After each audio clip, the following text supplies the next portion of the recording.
gemerlap dunia panggung musik, ternyata tersimpan ketedahan yang membelit para musisi. Salah satu isu yang belakangan mencuat adalah polemik mengenai royalti lagu yang membuat publik ikut resah. Untuk sementara, DPR memutuskan bahwa urusan royalti dialihkan ke Lembaga Manajemen Kolektif Nasional, sembari menunggu revisi Undang-Undang Hak Cipta disahkan. Namun, polemik ini semakin ramai diperbincangkan setelah rapat bersama DPR yang menghadirkan sejumlah musisi, termasuk Ariel Noah. Pernyataan Ariel yang menyoroti persoalan tersebut justru menimbulkan kontroversi, terlebih setelah Ahmad Dhani menanggapinya dengan sindiran pedas. Dhani menyebut Ariel terkesan manja, sebuah komentar yang langsung menjadi sorotan publik. Hingga akhirnya, kemarin, Ariel Noah pun angkat bicara untuk memberikan klarifikasi sekaligus tanggapannya atas sindiran yang dilontarkan kepadanya. Lantas seperti apa tanggapan Ariel Noah pasca disindir oleh Ahmad Dhani dengan sebutan manja?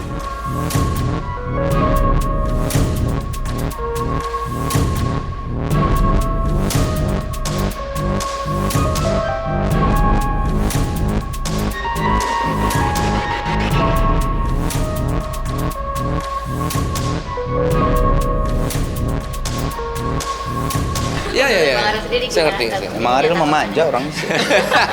Bukan, mungkin Ya, kombinasi. agak salah pengertiannya dikit gini. Jadi yang kita omongin itu tentang penyanyi dibilang sebagai pihak yang bertanggung jawab untuk membayarkan royalti performing rights. Jadi ini bukan ngomongin masalah izin ya, gitu. Jadi ini ngomongin itu. Jadi kan ada dua permasalahan. Penyanyi itu dibilang yang mesti bayar waktu itu, habis itu juga dibilang mesti minta izin dulu gitu kan gitu. Gak mau izin juga lah. Gak mau izin juga gitu dibilangnya. Tapi kan jadi ada dua hal gitu. Yang saya ngomongin kemarin itu yang masalah bahwa penyanyi yang bayar itu. Jadi kan saya bilang bukan penyanyi yang mesti bayar, itu pun sudah dipertegas oleh DPR dan pemerintah. Nah, karena itu minta tolong dipertegas juga oleh Asosiasi Pencipta Lagu. Tujuannya cuma satu sebetulnya, karena walaupun pemerintah udah ngasih tahu bahwa bukan penyanyi yang bayar, tapi tetap ada somasi kemarin-kemarin tuh terhadap penyanyi untuk membayarkan si performing rights. Sindiran pedas tersebut tak lepas dari sikap Ariel sebelumnya. Di hadapan para anggota dewan, vokalis Noah itu dengan lantang menyuarakan aspirasinya. Ia meminta agar para penyanyi tidak lagi dipusingkan dengan urusan administrasi royalti, karena menurutnya hal tersebut seharusnya menjadi tanggung jawab lembaga terkait, bukan dibebankan langsung kepada para pelaku musik. Pernyataan terbuka Ariel itu sontak menuai pro dan kontra. Di satu sisi, banyak musisi yang mendukung karena merasa keluhan tersebut mewakili keresahan bersama. Namun di sisi lain, Ahmad Dhani justru menanggapinya dengan reaksi keras. Jadi kemarin itu pas di DPR kita tuh pengen mempertegas, soalnya kan awal-awal dulu disebut bahwa penyanyi itu yang mesti membayar royalti performing rights. Jadi waktu pas kemarin saya bilang mempertegas aja. Setelah ada sidang MK, setelah ada pernyataan dari pemerintah dan DPR, pengen ada ketegasan lagi dari pihak lain, salah satunya dari Asosiasi Pencipta, untuk mengumumkan bahwa memang bukan penyanyi yang mesti membayarkan royalti performing rights, itu kira-kira begitu. Kalau sesuai dengan undang-undang yang kemarin dibicarakan, pelaku pertunjukan itu kan penyelenggara acara, pelaku pertunjukan itu jadi IO gitu, bukan penyanyi.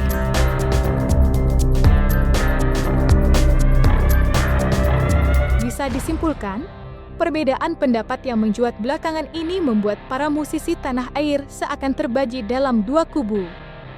Namun, yang paling mencolok terlihat jelas dari sikap Ahmad Dhani dan Ariel Noah yang berada di posisi berseberangan. Dari sisi Ahmad Dhani, ia dengan tegas menyatakan bahwa seorang pencipta lagu memiliki hak penuh untuk menagih royalti apabila karyanya dibawakan oleh penyanyi lain. Hal ini juga ditegaskannya saat menyinggung Once Mekel yang kerap membawakan lagu-lagu Dewa 19. Tak berhenti di situ, pentolan Dewa 19 itu juga sempat melontarkan sindiran yang memancing perhatian publik. Ia menyebut, "Jangan sok kaya, yang diduga kuat ditujukan kepada Ariel Noah.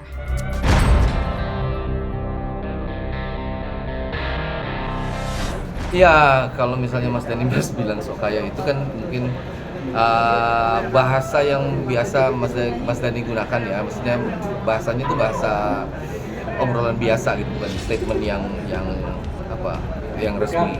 Ya, saya cuma bisa bilang bukan sok kaya. Ini kan masalah tentang masyarakat luas ya.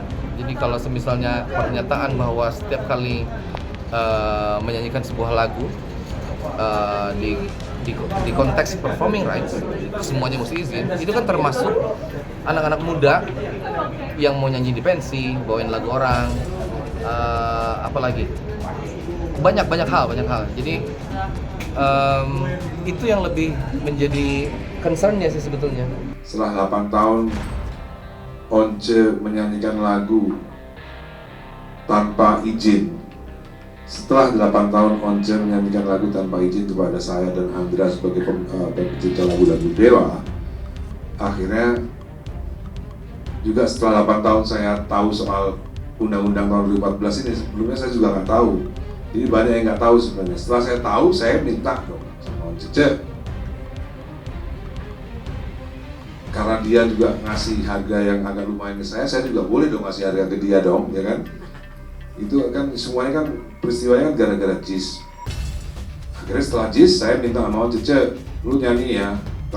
Kalau lu nyanyi lagu Dewa, gue minta harga dong. Satu lagu 10 juta saya minta.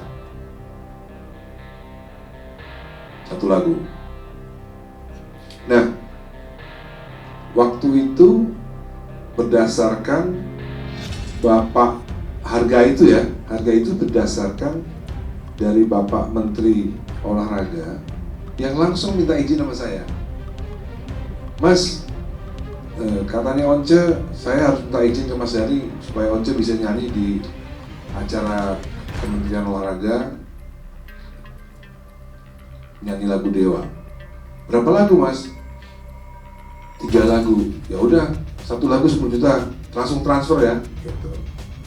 Ditransferlah ke rekening saya sebagai pencipta lagu Separuh Nafas. Lalu ada dua lagu lainnya yang saya lupa lagunya. Yang pasti Separuh Nafas saya ingat karena saya ngarangnya berdua sama Andra.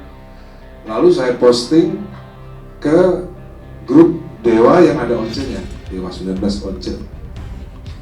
Iya, saya grup di WA saya posting. Nah, lumayan rezeki, alhamdulillah rezeki anak soleh. Dapat Separuh Nafas dapat 10 juta. Bagi 2 ya sama aku ya, kan ngarangnya berdua. Saya posting lah di grup itu, bukti transfernya kepada Andra. Saya transfer juga 5 juta. Andra, bagianmu 5 juta. Kayaknya Once di situ nggak jawab, dia kayaknya kesel kayaknya kalau kita dibayar. Menurut dugaan saya ya, patut diduga Once ini kesel bang, kesel kita dapat bayaran gitu. Lalu berikutnya saya juga dong. Lalu saya bilang, kalau lu nyanyi lagu Dewa, lu bayar ya 10 juta satu lagu gitu. Nah, menurut Once dan menurut beberapa penyanyi yang logiknya kurang kuat, ini adalah pemalakan. Jadi Once ngomong kemana-mana kan, ini pemalakan dong namanya. Saya bingung, orang ini lagu-lagu saya kok. Di mana logiknya bahwa itu adalah pemalakan? Saya bingung gitu loh. Makanya saya suka kata-katain mereka kanak-kanakan ya, karena mereka nggak logiknya memang kayak anak-anak. Ini bukan pemalakan, ini lagu-lagu saya, properti saya. Kok dibilang pemalakan? Kalau kamu nggak mau nyanyi lagunya ya nggak usah. Udah nyanyi aja Dialova, seperti kata netizen. Ya kan, nyanyi Dialova 10 kali. Nah, ternyata Once punya kesadaran. Bahwa memang pencipta lagu bisa melarang. Itu. Pertamanya dia nggak berpikiran bahwa pencipta lagu bisa melarang.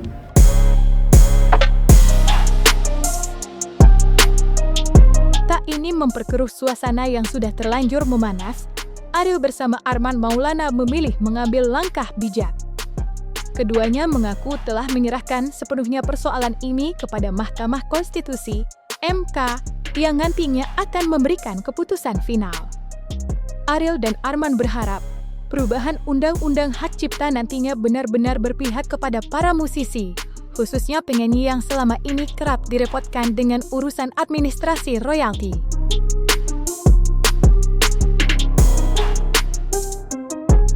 Iya, itu dia gini. Makanya kemarin kan kita dibilang kenapa nggak mau berdebat gitu. Gue bilang karena perbedaannya itu udah sangat-sangat apa istilahnya di undang-undang ya. Ya. Perbedaan pandangan terhadap Undang-undang. tafsir undang-undang. Udah bukan kuasa kita lagi tuh untuk mentafsirkan itu. Makanya kita bawa ke MK kemarin kan. Minta mudah-mudahan di MK bisa dijelaskan pendapat yang mana yang benar kan gitu. Nah, ini kita lagi nunggu nih. Salah satu yang udah jelas waktu di MK itu kan ada pernyataan dari pemerintah dan dari DPR yang menyatakan bahwa pendapat yang kita percaya itu yang betul gitu, bahwa bukan penyanyi yang mesti bayar, bahwa kalau misalnya izin itu langsung beserta sama pembayaran ke LMK. gitu. Tapi kan keputusannya belum, jadi nunggu. Ya, tinggal nunggu finalnya nih dari MK nanti gitu. Harapannya gimana, Kang? Ya harapannya mah apa sih? Gini, ini kan tadi yang benar Adel bilang, ini kan masalah pasal-pasal di dalam hukum, dan saya yakin 9 hakim MK itu mengerti akan pasal-pasal itu. Jadi harapannya adalah apa yang diputuskan oleh hakim MK itu memang betul-betul yang mengakomodir seluruh kepentingan stakeholder musik Indonesia. Gitu. Jadi kalau misalnya MK sudah memutuskan sesuatu, kita harap semuanya juga mengikuti. Itu. Mau misalnya kata MK nggak sesuai dengan apa yang kita pengenin, kita pasti tetap ikutin, harus.